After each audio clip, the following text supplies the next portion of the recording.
Hi guys, this is FFAN16. Welcome to a Digimon Survive video. It's going over an interview that was done by Comic Book Gaming, and the source for this will be down in the description below.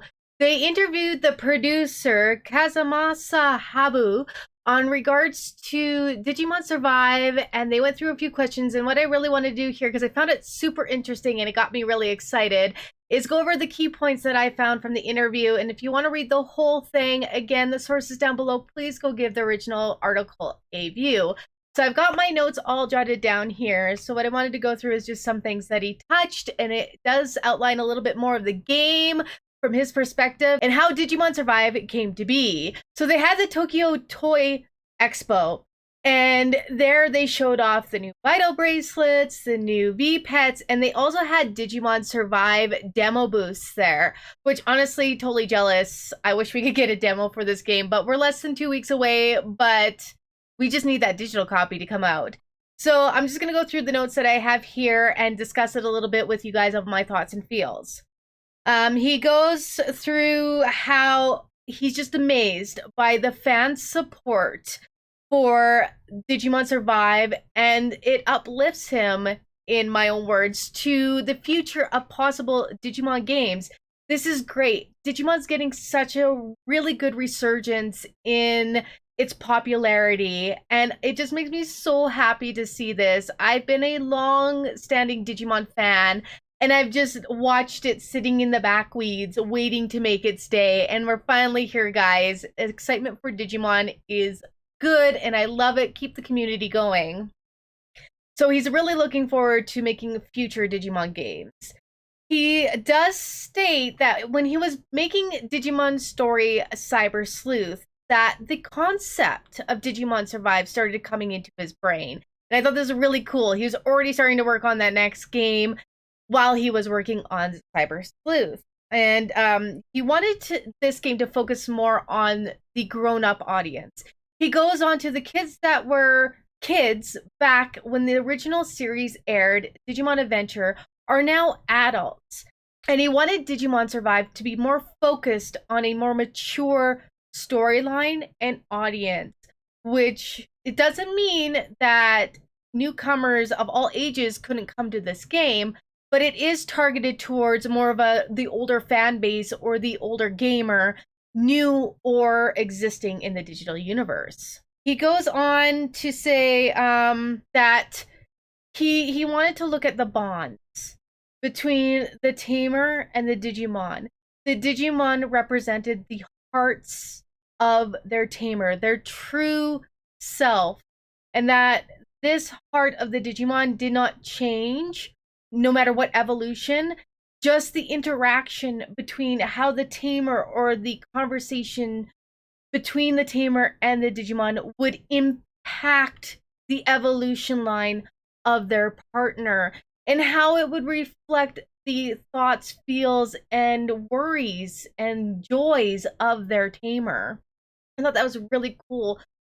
We're going to see many different personality types and many different characters in this game on how they handled situations, and each one will have their own unique way of handling it or not being able to handle it.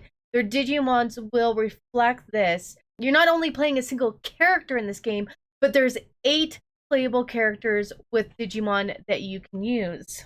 Now, the big emphasis as to why he felt like he wanted to go to the visual novel is to allow these interactions to happen.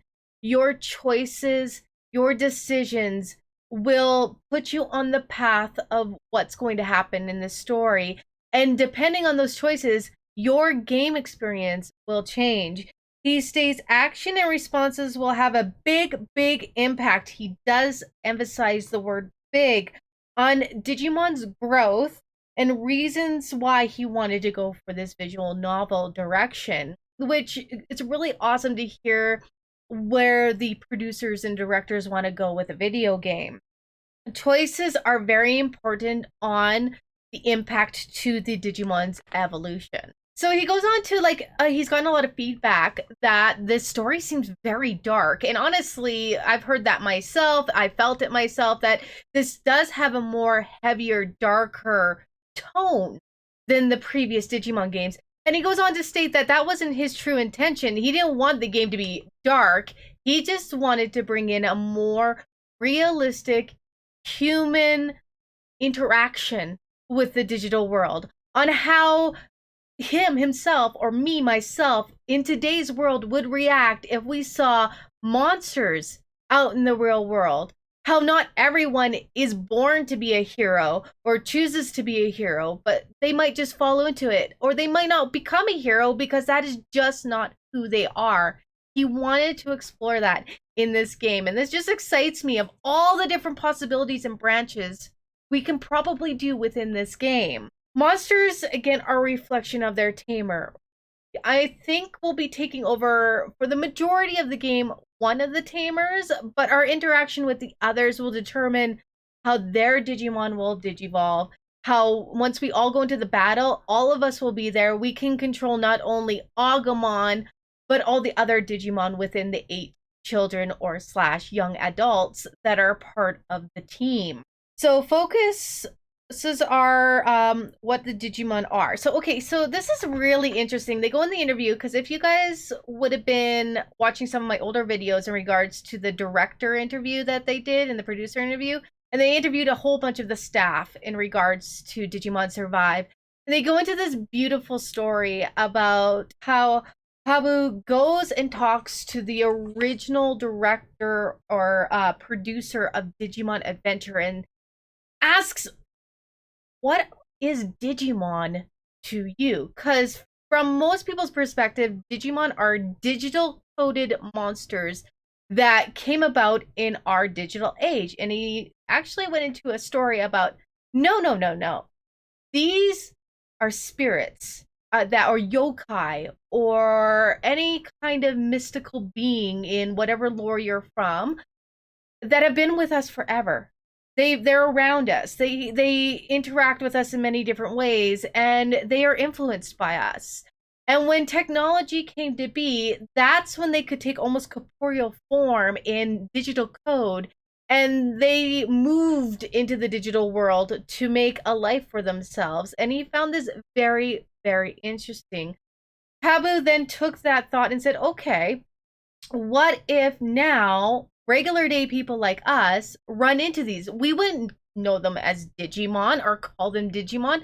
We would see them as monsters.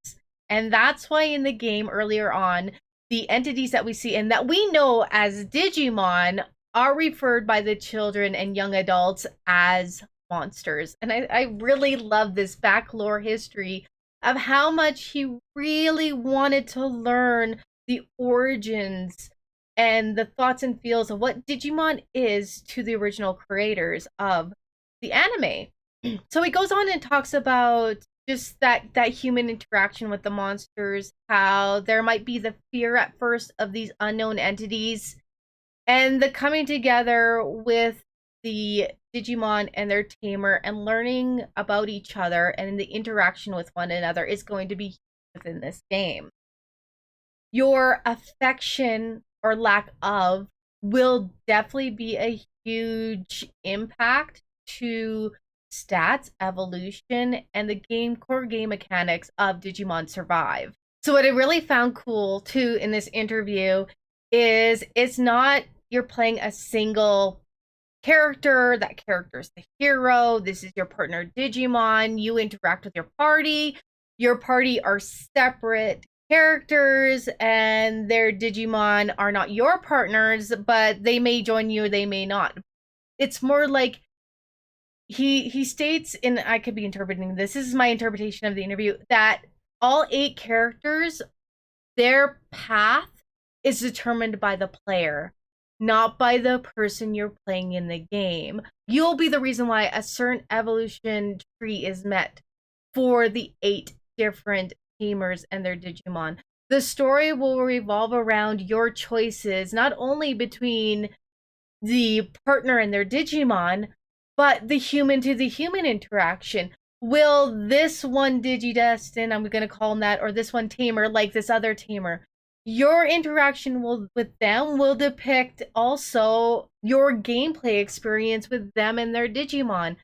I also found it interesting that he stated that there's going to be a Digimon interaction, and depending on how the two Digimon interact with each other, will be how their relationship will go. And I think this is not only just with the tamers and their Digimon and those Digimon getting along with each other, but the Digimon in the battle system as well. But I really found this interview to be amazing, intuitive, and I really love it when a creator of a video game shows such passion, not only for the game they created, but to get an awe and a sense of wonder to see how the community is responding to the stuff that they're creating, and to get that reassurance that he feels like the Digimon brand as a video game for the future looks very, very bright. And that's what I kind of get out of this interview. A lot of cool details in regards to how important the visual novel aspect is, how important it is on the decisions you're going to make throughout the game, the impacts of the individuals to each other, to their Digimon, and the Digimon to the Digimon. If you want to read the original interview, again, the source is down below. We are less than 2 weeks away till this amazing game is going to be out, and I'm going to be streaming it over on my Twitch channel and providing guides as soon as I can. If a digital pre-order becomes available prior to release date, because right now there's only physical, Steam will be digital, but is not in the Steam store from this point in time that I know of. If a digital version comes out on the PlayStation, Xbox, or Switch, I will let you guys know so you can pick up that copy if you're waiting for that. Besides that, get your pre-orders in, guys, and let's get into the digital world starting July 29th. Hope you guys enjoyed this little information about the interview, and yeah, have a great day. Like, sub, leave that comment, and as always, happy gaming!